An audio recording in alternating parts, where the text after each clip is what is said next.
Dominic, Acapulco is the scene of your first 500 title a couple of years ago now. What did that mean to you at the time, and what do you think that sort of signified for you as a sort of marker of how far you'd come? Well, it was for sure my biggest title by far back then, and it was amazing. It's one of the nicest tournaments a year, unbelievable location, and really nice crowd from Mexico. So it meant a lot to me, and for sure it was kind of a breakthrough tournament.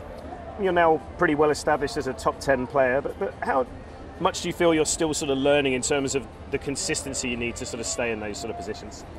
Yeah, well, there's always a lot of things to learn, and yeah, to play a full year consistent is for sure the next goal. I was struggling a little bit with this one the last 2 years, and I hope I can do it better this one.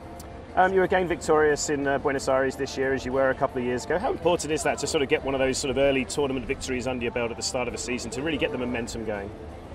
Yeah, it's 2 weeks ago already. I had one loss in between, so the tournament victory is pretty far away already again. But no, a title is always very nice. It's great to have won. I didn't win a tournament since 1 year, so it was great for my confidence, and nice to see that I can also win tournaments still.